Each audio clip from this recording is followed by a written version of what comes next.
Hey, Washington Commanders fans. The news I'm about to share with you is about our team's mentality, even after all the adversities we've faced. I know the season is dark, but it seems like the Commanders aren't acting as if it's all over, even with Jayden Daniels' injury. Stay till the end, because I'll show you what Marcus Mariota and head coach Dan Quinn are saying about the team's fight and what they expect for the rest of the season. And before we continue, subscribe to the channel now and give a like, because only here will you get the most honest and unfiltered analyses about the Commanders. Hit the bell so you don't miss any updates on this situation that's heating up.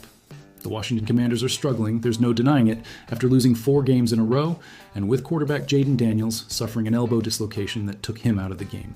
It's a bleak scenario for us fans who started the season with so many hopes, but despite all this, it seems the team continues to fight with all its might and isn't throwing in the towel. Although the outlook is grim for the Commanders, quarterback Marcus Mariota is leading the team in the fight to bounce back in Week 10 against the strong Detroit Lions. He's trying to keep morale high and the team focused. Mariota, who now takes over as the starting quarterback, expressed his confidence in head coach Dan Quinn's leadership. He said, "For sure, and it all starts up there with Coach Dan Quinn. He sets the tone every day, the guys follow that, and I believe in it." It's an important statement from a veteran showing that there's still belief in the team's command. Mariota continued, emphasizing the need for patience and hard work. And once again, it's not going to happen all at once. We understand that being here, we need to take it one day at a time, correct the mistakes, get everything organized, and make sure everyone is on the same page so that when Sunday comes, the players are confident and ready to step on the field. This one day at a time mentality is crucial for a team going through such a tough time. The Commanders maintain optimism despite all the setbacks they've faced. They know how brutal the season has been, with injuries, losses, and frustrations. But with 8 games remaining, the campaign is far from over, and the team still has a chance to show some growth and fight for victories. Quinn believes the team has the right mindset to tackle the second half of the season, and that's what he's trying to instill in the players. Quinn explained his philosophy for the current moment of the team. Well, I think first and foremost, you need to have a fighting mentality to find a way to get it done. He emphasized that the good part of our team is that the culture and environment encourage us to constantly improve. And when you fall short of the goals, the frustration of not knowing why and where can lead to overexertion or worrying about not making the right play. It's a candid analysis of the mental challenges players face during a losing streak. The coach continued, highlighting the importance of discipline in times of adversity. So I think what's required when your back is against the wall is a lot of discipline, man. You don't need to do anyone else's job, just yours, diligently and determinedly, but without straying from the discipline needed for you. And that's what we need, us and our team at this moment. It's a clear message that each player needs to focus on their own responsibility and execution without trying to compensate for others' mistakes. It's the basics of football, but often forgotten in moments of pressure. The Commanders will face the Lions on Sunday at 4:25 p.m. Eastern Time, and it will be a massive challenge. But despite all the difficulties, it is encouraging to see that the team is not throwing in the towel and still believes it can fight. As a fan, I want to see that fighting mentality on the field, even if the wins don't come.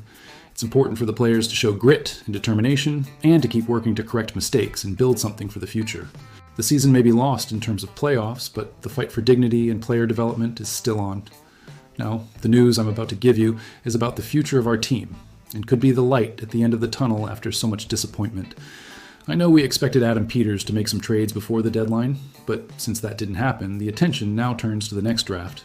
And we have a simulation showing the Commanders making the move that many fans have been hoping for. Stay until the end, because I'm going to reveal who the player we might select is and why he could be the missing piece in our defense. And before we continue, subscribe to the channel now and leave a like, because right here you'll get the most honest and unfiltered analyses about the Commanders. Turn on the notification bell so you don't miss any updates on this hot situation. Most fans believed that General Manager Adam Peters would sell players at the 2025 trade deadline. The Washington Commanders aren't going anywhere this season. That's a fact we have to accept, but that hasn't prompted any movement from the manager. Whether there was interest from other teams, or if no offer was acceptable, is still up for discussion, and we may never know for sure. But that doesn't diminish the importance of the crucial offseason the Commanders will face in 2026. Peters tried to repeat the strategy of building with a veteran roster last spring, and the result was disastrous, as we all saw. It would be wise for him to drastically change this approach next season, focusing on youth and raw talent. However, this will be more difficult since the Commanders only have 6 picks in the 2026 NFL Draft, at least for now. It's limited draft capital to rebuild a team that has so many needs. But even with few picks, Peters needs to be surgical and hit his selections right. And that's where our news today comes in, which may bring a bit of hope for the future. There are several glaring needs on our team, and addressing them all can be a tough task. But Cody Williams, from Fansided, listed the most evident in his post-trade deadline draft simulation, predicting that the Commanders will select Clemson edge rusher TJ Parker with the 10th overall pick. This is the move that many fans have been waiting for. Jayden Daniels' injury practically confirms that this is a lost season for Washington, but it masks the fact that it might have already been lost anyway. The Commanders have primarily bet on defense, and the veteran group on that side of the field is, well, showing its age. They desperately need youth, they need energy, and TJ Parker has both. Clemson's season has been a disaster, but the explosiveness of the star edge rusher is still evident whenever he is on the field, as highlighted by Cody Williams. The Commanders desperately need a youthful boost in their pass rush group. Dorrance Armstrong Jr. was having a breakout season before suffering a knee injury that sidelined him for the rest of the year, but aside from that, the roster is relatively depleted and aging. And, after practically ignoring this key group during the preseason, Peters needs to urgently correct this mistake when the next recruiting period begins. TJ Parker would be the perfect choice to kick off the rebuild of our defensive line, bringing that raw talent and energy we so desperately need. Although Clemson has been one of the worst performing teams in college football this season, Parker is solidifying his credentials as a high-level draft pick. His sack numbers may not be impressive, but it's worth noting that the Tigers have been trailing on the scoreboard many times, allowing opponents to run the ball more, limiting Parker's opportunities to pressure the quarterback. But when he has the chance to wreak havoc in the opponent's backfield, the pass rusher is almost always involved in the play, showcasing his ability to impact. The four-star high school player is as technically proficient as any other prospect entering the draft. He has a variety of moves to pressure the quarterback and a football IQ that sets him apart. Parker's tackling in the open field needs improvement, it's true, but he has all the physical tools to become a game-changing player in the NFL. And depending on what the Commanders do in free agency, this could be Peters' most important priority above all, ensuring we have an elite pass rusher for the future. There is still a long way to go until the 2026 draft, but for us, Commanders fans, attention is already turning to what comes next after a disastrous campaign so far. The hope of selecting a talent like TJ Parker at the 10th overall pick is a ray of light in the midst of darkness.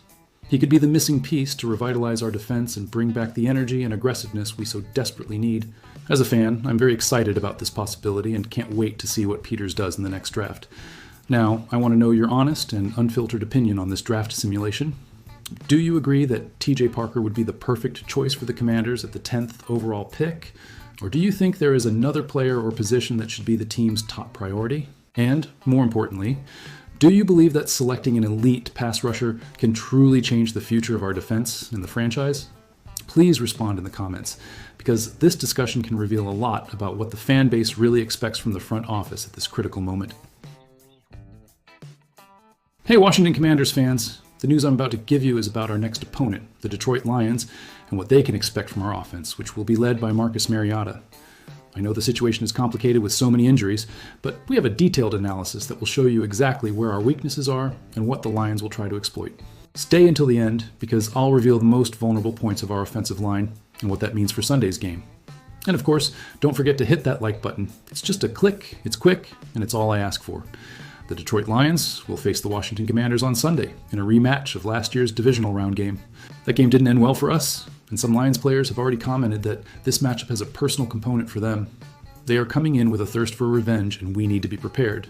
The thing is, the Lions will not be facing the same Commanders team as last year. Washington is dealing with many injury issues at the moment, and quarterback Jayden Daniels will not play. To make matters worse, wide receivers Terry McLaurin, Luke McCaffrey, and Noah Brown will also be out. It's a bleak scenario for our offense, so